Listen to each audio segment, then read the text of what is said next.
going to reassure the public? You've benchmarked yourselves as saying you are the leading training academy in aesthetics.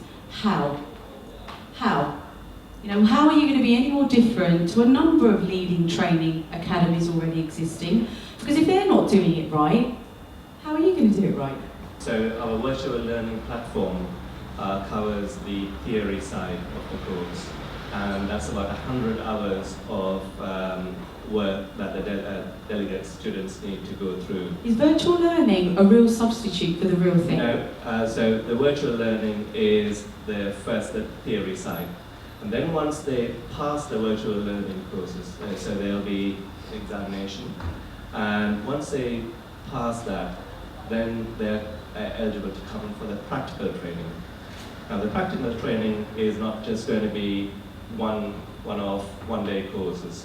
We are in a situation where we've also got functioning clinics, so we can mentor students through that training. So is it a bit like a driving license system? Am I correct? Correct me if I'm wrong. So there's theory, practice, correct? Theory and practice, yes, practical. that's right. Yes. Yeah. So, not bad. Does that exist in the industry right now?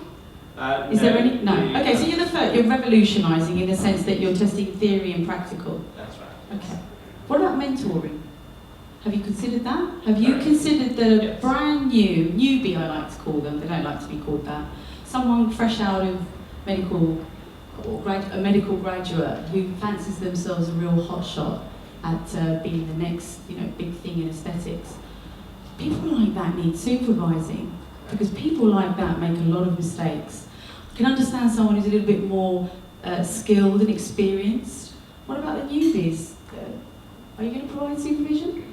Absolutely, yes. So this is where the clinic environment where we can mentor the students, but as to can we mentor every single delegate that's going to come through we can't stop them going on the shorter courses and then going out and practicing, because that's what's happening today in the industry.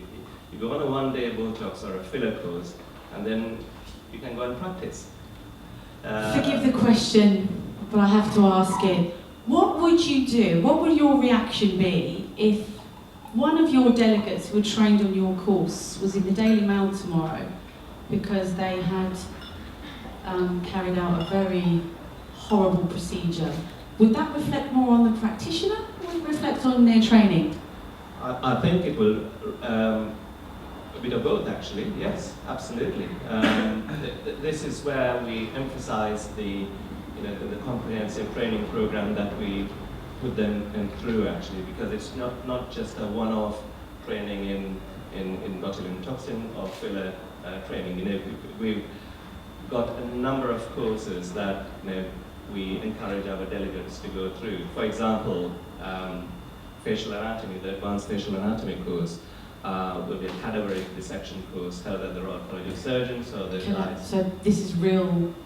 When you say that word, I just had a chill down my spine. So that you actually are practicing on real human parts. Yes, that's right. I just took a real deep breath to say that. Wow. Okay. So is that standard in the industry, or is that quite different? No, it's not standard. So basically, we are putting the delegates through these courses so that they can understand the danger points on the face, where we should be injecting, where we shouldn't be injecting. You inject and then you dissect and see where the danger points are, and so the delegates can see themselves. Quick question, so why aren't other training academies using cadavers? I really hate to say, is it expensive? More expensive to do that? It is expensive, yes. Okay, interesting.